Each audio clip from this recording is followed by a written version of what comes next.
Hello everyone, welcome back to my channel. तो आज हम देखेंगे 15 सितंबर के द हिंदू में हमें क्या क्या पढ़ना है। तो चलिए स्टार्ट करते हैं। यहाँ पे एक देख लो आया हुआ है कि टूरिस्ट मतलब जो हैं वो भारत मंडपम जो कि बनाया गया था G20 के लिए, उसको देखने के लिए दूर दूर से आ रहे हैं। यहाँ बताया जा रहा है कि area outside Pragati Maidan Bharat Mandapam which was the venue for ready conclude G20 summit. ठीक है, तो G20 के लिए जो बनाया गया था उसको देखने लोग आ रहे हैं। टूरिस्ट अट्रैक्शन बन चुका है दिल्ली में, और बहुत सारे ऐसे लोग हैं वो ये कह रहे हैं। और बहुत सारे लोग हैं जो स्टैचू है लायन का, पैंथर जो इंस्टॉल किया गया है पुलिस डिस्ट्रिक्ट में, वो सब भी वहाँ देख रहे हैं। और कुछ ऐसा कह रहे हैं कि उनको अलाउ कर देना चाहिए कि वो G20 का जो डिजिटल म्यूज़ियम है और कल्चर कॉरिडोर है इनसाइड कॉम्प्लेक्स, उसको भी वो देख सकें। ठीक है, एंड क्या कहा जा रहा है, the complex also has digital India experience zone. तो बोल रहे हैं कि ये जो कॉम्प्लेक्स है उसमें क्या है, डिजिटल इंडिया एक्सपीरियंस जोन भी है। तो ये भी यहाँ पे देखो, ये वाला भी याद रखना है। तो ये सब लोग वहाँ दूर दूर से क्या कर रहे हैं, आ रहे हैं देखने के लिए। ओके, नेक्स्ट देखते हैं, आगे देखेंगे। और अब ये एडिटोरियल वाला पेज है। ठीक है, इसमें क्या बात हो रही है, डिस इंटलैंगलिंग दी 2030 ग्लोबल रिन्यूएबल एनर्जी टारगेट। तो रिन्यूएबल एनर्जी की बात की जा रही है, जो कि बहुत बार हमने इसको ऑलरेडी डिस्कस किया है। ठीक है, देखेंगे इसमें क्या कहा जा रहा है। ये जो है नेशनल इंस्टीट्यूट ऑफ एडवांस इन्होंने लिखा है, और MS Swaminathan research foundation Chennai में है, ये इन्होंने दिया है ये चीज़ आर्टिकल। तो इसमें देखेंगे, कहा जा रहा है the presidency of 28th conference party COP28। ठीक है, जो 28th कॉन्फ्रेंस ऑफ पार्टीज़ हुई COP28, UN framework convention climate change UNFCCC। आपको पता है इम्पॉर्टेंट है ये इन्वायरमेंट के पॉइंट ऑफ व्यू से, और कई बार क्वेश्चन इस पर आ भी चुके हैं प्रीवियस ईयर, जिसने देखा होगा वो ऑलरेडी उसको पता होगा। तो कहा जा रहा है to be held in Dubai November 30 to December 12। मतलब क्या कहा जा रहा है कि the presidency of COP28 of UNFCCC to be held in Dubai November 30 से December 12 में होगा, has call for agreement on a golden target of tripling revenue energy capacity. जिस पर फोकस किस पे किया जाने वाला है, रेवेन्यू एनर्जी कैपेसिटी पे, tripling revenue energy capacity from current level of 2030। The figure appearance in the G20 declaration though only as an aspirational goal to be encouraged. बताया जा रहा है there is an undoubted win win appeal for the purpose. तो मतलब ये सारी चीज़ें बताई हैं। लाइन क्या याद रखना है यहाँ से कि रिन्यूएबल एनर्जी कैपेसिटी पे फोकस करेंगे वो। इन 2021 क्या कहा जा रहा है, the global install capacity of renewable energy source for electricity. मतलब किस किस चीज़ के लिए, फॉर इलेक्ट्रिसिटी जनरेशन कितना किया जा रहा है, was 3026 gigawatt, and 39% total capacity होगी from all the sources. Total electricity generation, however, the contribution by RES was only 28%. More than half the renewable energy generation was from hydropower। तो बोल रहे हैं कि more than half जो है वो कहाँ से जनरेट हो रहा है, हाइड्रो पावर से, while सोलर से 13% एंड विंड से 23%। ठीक है, तो 36% हो रहा है किससे, सारी चीज़ें यहाँ पे इंफॉर्मेशन दी गई है। ये भी यहाँ अगर आपको फैक्ट्स याद करने में प्रॉब्लम नहीं होती तो आप याद कर लेना, अगर आपको डेटा नहीं याद होता तो बस इतना याद कर लेना कि more than half of renewable energy generation वो कहाँ कहाँ से किया गया, हाइड्रो पावर से, सोलर से, विंड से, बस इतना याद कर लेना। पर अगर आपको याद हो जाते हैं डेटा भी तो ये याद कर लेना कितने कितने परसेंट किससे हुए। ठीक है, account for about 33% of the renewable energy generation. दोनों ही बात सेम हुई। ठीक है, कोई ये ना सोचे कि अगर मैं डेटा याद कर लूँगा तो अलग इम्पैक्ट पड़ेगा, क्योंकि आप उसमें फैक्ट्स अपने रख रहे हो कि मोर देन हाफ ऑफ जो रिन्यूएबल एनर्जी है जनरेशन वो हाइड्रो पावर से, सोलर से, विंड से है। ठीक है, okay, 10% generation from all sources, और 10% जो है वो फ्रॉम ऑल दी सोर्सेज है। लाइन इंपॉर्टेंट, मैंने स्टार बना दिया। Tripling renewable energy capacity by 2030, इसका क्या मतलब है ये हम देखेंगे। जो कहा जा रहा है कि ट्रिपलिंग, क्या कहा जा रहा है, tripling renewable energy capacity by 2030, ये क्या है, इसमें कहा जा रहा है implies a target of about 9000 gigawatt. इसमें 9000 गीगावाट की बात की जा रही है, which is more than total install capacity from all the sources in 2021। Okay, तो ये लाइन यहाँ से याद रखनी है, क्योंकि अभी इस वाले में कहा जा रहा है कि COP28 की बात की जाए तो यहाँ पे ट्रिपलिंग रिन्यूएबल एनर्जी कैपेसिटी की बात की जा रही है, और ये कब तक की जा रही है, 2030 यानी कि 2030 तक, और इसका टारगेट है अबाउट 9000 गीगावाट जनरेशन का, ठीक है, which is more than total install capacity from all the sources in 2021, मतलब जितना 2021 में था जितने भी सोर्सेज थे उससे क्या है, ज़्यादा है, adding about 6000 gigawatt of renewable energy capacity between 2022 and 2030, तो इतना ऐड करने की ज़रूरत है। ओके, आगे आ जाएंगे।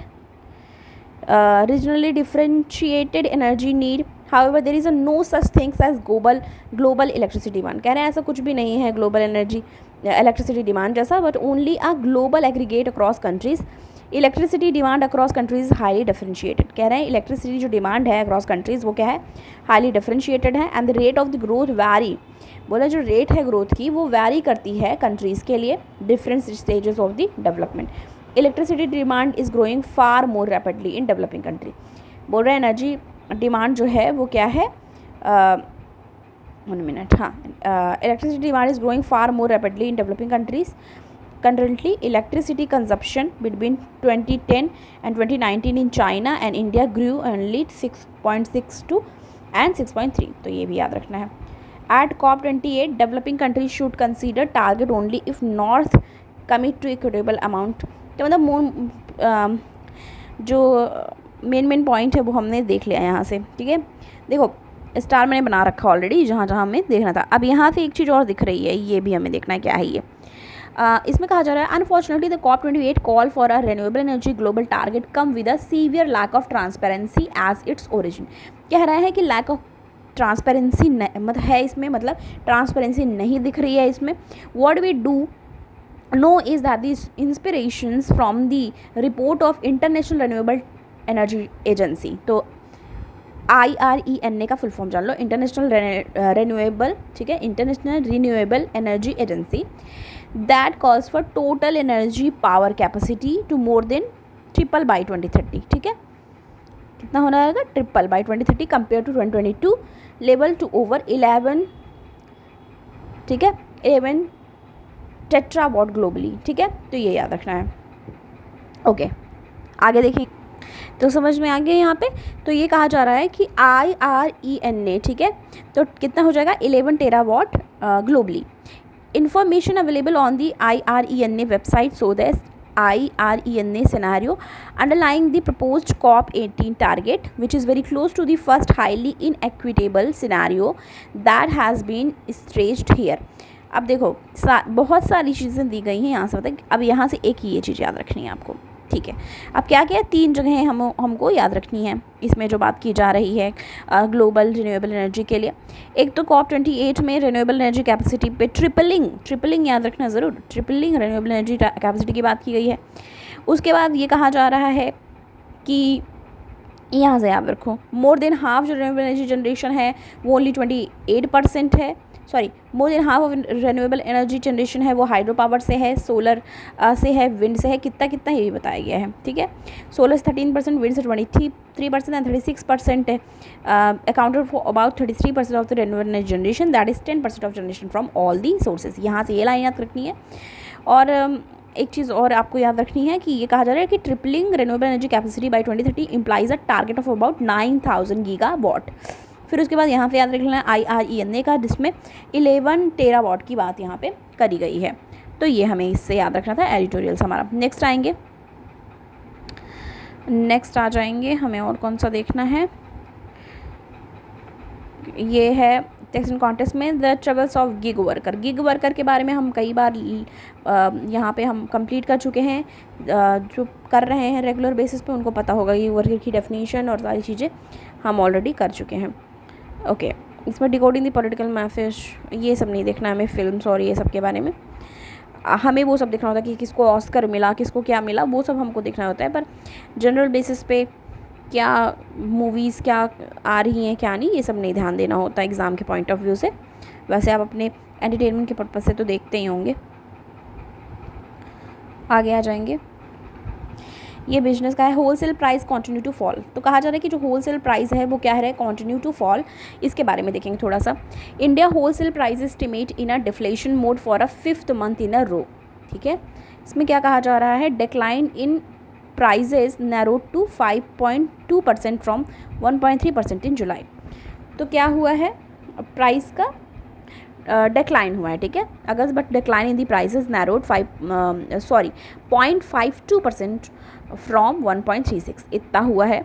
Narrowing in the deflation rate, जो नैरो हुआ है डिफ्लेशन रेट, उसकी बात की जा रही was largely driven by fuel and power prices. तो जो ये डिफ्लेशन रेट नैरो हुआ है उसका मेन जो बताया जा रहा है वो फ्यूल और पावर प्राइस की वजह से। Whose year over year decline more than half from 12.8% in July to 6% in August. एक तो ये है, okay. Commerce and industry ministry attribute negative rates of inflation primarily to the falls in the prices of mineral oil, basic metal, chemical product, textile and food prices. एक तो ये है। तो ये सारी चीज़ें यहाँ पे फॉलिंग प्राइसेस के बारे में भी बात की गई है। होलसेल प्राइस की बात अगर की जाए, कहा जा रहा है wholesale price fell marginally year over year in August. तो मतलब अगस्त में प्राइस होलसेल प्राइसेस क्या देखी गई हैं, मार्जिनली देखी गई हैं कि होलसेल फूड इन्फ्लेशन जो है वो एलिवेट हुआ है, मतलब महंगाई बढ़ी है। Wholesale price index however moved up sequentially for the second successive month, and the government attributed wholesale deflation to the fall in price of mineral oil, basic metal, chemicals and etc. तो एक ये है। Next देखेंगे, यहाँ पे एक और आ रहा है, देखो, Singapore waste to value firm plan India hub. इसके बारे में देखिए क्या कहा जा रहा है। सिंगापुर बेस्ड जो वेस्ट टू वैल्यू कंपनी है उसमें क्या कहा जा रहा है, मेमसिफ्ट innovations will set up first global energy engineering. तो पहला वो अपना क्या कर रहा है, first global engineering unit India में क्या कर रहा है, सेट कर रहा है। And raise $10 million to expand operation, state CEO and founder J Antony Prince. 5-year-old firm will raise about 83 crore and require 2.5 acres from the unit. तो मतलब ये सारी चीज़ें बताई जा रही है। बस यहाँ से ये लाइन याद रखनी है कि सिंगापुर बेस्ड जो वेस्ट टू वैल्यू कंपनी है वो क्या करने वाली है, सेटअप करने वाली है first global engineering unit. Okay, तो ये हो गया। नेक्स्ट देखेंगे, जो भी हमारा इसमें छूट जाता है वो हम शॉर्ट नोट में कवर करते हैं, अगर इंपॉर्टेंट होता है तो आपको ये सोचने की ज़रूरत नहीं है। Kim invite Putin to visit North Korea during rare summit. तो आपको पता है कि पहले वो उन्होंने विजिट किया और अभी पुतिन को बुला रहे हैं रशिया के प्रेसिडेंट को कि वो उनके वहाँ पे विजिट करें। Most of the Libya flood loss could have been avoided. Flood की सिचुएशन बनी लीबिया में, आपने देखा क्या क्या चीज़ें हुई, और इसके पहले हमने फ्लड के बारे में भी पढ़ा था, तो वही सब यहाँ पे दिया हुआ है। Global aid effort intensive for flood battered Libya. अब जो सब लोग, तो यहाँ पे क्या कहा जा रहा है कि मतलब जो लोग मतलब वहाँ फ्लड की सिचुएशन बनी लीबिया में, तो किस तरीके से सबको हेल्प करने की ज़रूरत है।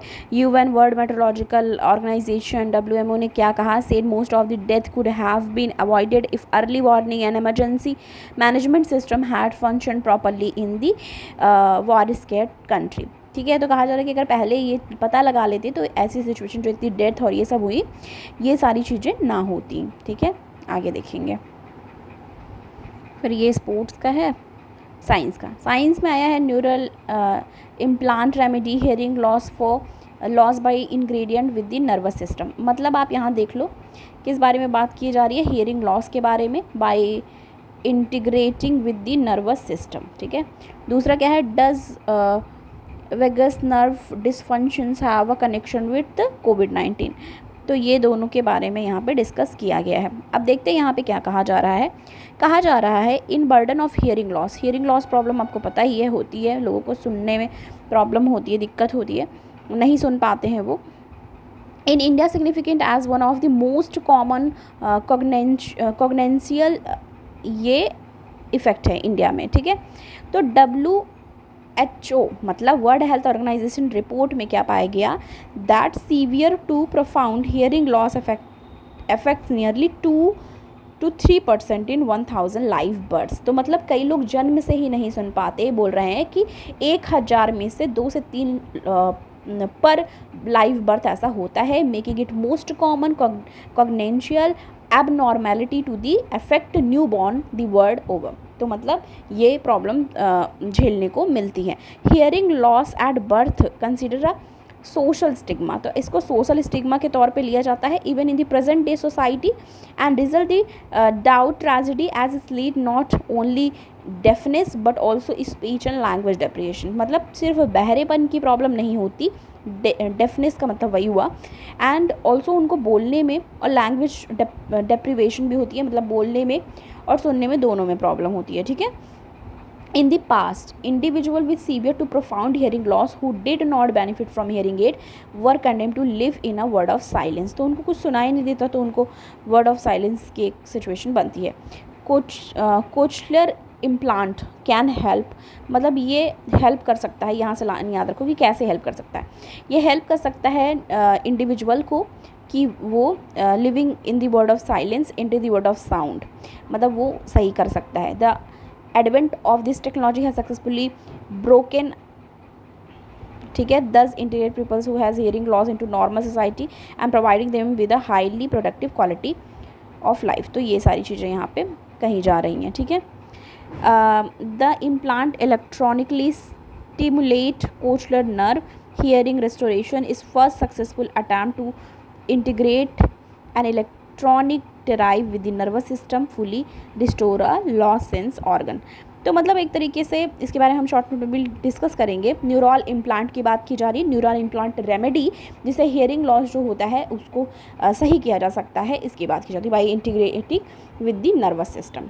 अब इसके बारे में क्या कहा जा रहा है, there has been a lot of chatter online of late about the vagus nerve. ये क्या है, way of instrument and possible benefits of the instrument to health problem from anxiety to obesity. अच्छा, ये लाइन यहाँ से important है, मतलब ये क्या करता है, ये किसी को एनजाइटी की प्रॉब्लम है और ओबेसिटी यानी मोटापे की प्रॉब्लम है, उससे क्या करता है ये एक तरीके से हेल्प करता है उससे डील करने के लिए।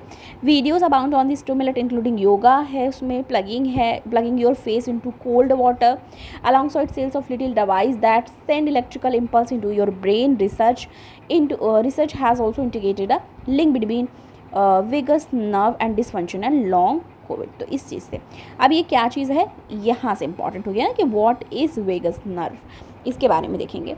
इसमें क्या कहा जा रहा है, they are actually a pair of nerve. तो वो क्या होते हैं, पेयर ऑफ नर्व होते हैं, जोड़ी होती है नर्व की, one on each side that run from your brain stem through the neck to your chest and stomach. मतलब कहाँ से कहाँ तक कनेक्ट होता है ये बताया जा रहा है कि ब्रेन स्टेम से लेकर के नेक से लेकर के चेस्ट तक वो कनेक्टेड होता है, स्टोमक तक का, पेट तक का आपके। दे फॉर्म अ की part of the parasympathetic nerve, ठीक है। तो बता रहे हैं कि ये क्या होता है, ये फॉर्म करते हैं, दे फॉर्म अ की पार्ट, मतलब वो बनाते हैं की पार्ट पैरासिम्पैथेटिक नर्व सिस्टम का। ये लाइन यहाँ से याद कर लेना है आपको, ठीक। The system that is responsible for relaxing and resting your body, जो कि रिस्पॉन्सिबल होता है रिलैक्स करने के लिए और रेस्ट करने के लिए आपकी बॉडी को after a board of activity and for a number of vital function including your heart rate, blood pressure and digestion. अब देखो क्या होता है कि हम दौड़ के अगर आ रहे हैं या फिर कोई भी एक्सरसाइज करा ये करा तो हार्ट बीट अपने आप क्या होती है, हार्ट रेट बढ़ जाती है, ब्लड प्रेशर भी उस टाइम पे थोड़ा हाई रहता है, और डाइजेशन पे किस तरह से फोकस करना वो भी बात की जा रही है। And also plays a role in the immune system, और इम्यून सिस्टम पे भी इसका रोल होता है। तो वेगस नर्व के बारे में हमने देख लिया। What is the vagus nerve being researched, तो बताया जा रहा है यहाँ पे कि there are many things that make the vagus nerve fascinating to research. अब यहाँ पे क्या कह रहे हैं कि वेगल नर्व जो होता है लॉन्गेस्ट कार्नियल नर्व होता है। तो यहाँ से एक फैक्ट निकल के हमारा आ गया साइंस का कि जो वेगल नर्व है वो लॉन्गेस्ट क्रैनियल नर्व होता है, वो कि कहाँ से अटैच होता है, going from your brain to your large intestine, जो कि ब्रेन से मतलब हमारे ब्रेन यानी दिमाग से लेकर के वो लार्ज स्टाइन जो होती है, आपको पता है लार्ज स्टाइन भी होता है और स्मॉल स्टाइन भी होता है, ठीक है। एक मिनट, हाँ, लार्ज इंस्टाइन भी होता है, स्मॉल इंस्टाइन भी होता है। तो यहाँ पे ये लाइन याद रखनी है आपको कि यहाँ पे क्या बोला जा रहा है कि ये ब्रेन से लेकर लार्ज इंस्टाइन तक क्या होता है, ये जाता है।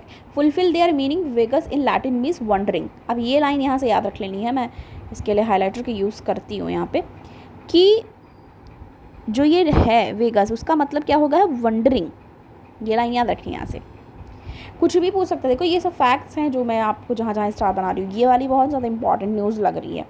By passing through our connectivity with your neck, heart, lung, abdomen and direct tract. तो ये है all important part, they are the 10th of your 12 cranial nerve. तो ये दे आर 10th ऑफ, मतलब 10th होते हैं 12 क्रैनियल नर्व से, and contain 75% of your parasympathetic nerve system. तो ये 75% होते हैं पैरासिम्पैथेटिक नर्व सिस्टम के। Okay, they are work bidirectionally. तो ये बाई डायरेक्शनली काम करते हैं। तो इसके सब के बारे में पूरी चीज़ें यहाँ पे दी गई है। स्टडी में क्या पाया जाता है, those with PCC more have value with the vagus nerve related symptom compare to those who has recovered from कोविड-19 and those not infected, indicated that vagus nerve dysfunction could have a role in the pathophysiology of PCC. Okay, अब ये सारी चीज़ें यहाँ पे बताई गई है। पीसीसी का मतलब आप जान लो, पोस्ट कोविड कंडीशन की बात की जा रही है। Does vagus nerve stimulus benefit all patient.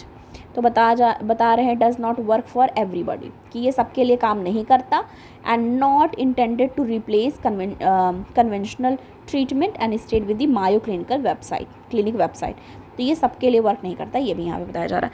तो ये था हमारा आज का जो हमको डिस्कस करना था अपने एनालिसिस में द हिंदू के। कुछ भी छूटा होगा वो हमने शॉर्ट नोट में कवर कर लेंगे। तो थैंक यू सो मच, मिलती हूँ मैं आपको नेक्स्ट वीडियो के साथ। अगर आपको वीडियो पसंद आई हो तो लाइक करें, ज़्यादा से ज़्यादा लोगों को शेयर करें और चैनल को सब्सक्राइब करना ना भूलें। मिलती हूँ मैं नेक्स्ट वीडियो के साथ। Thanks for watching.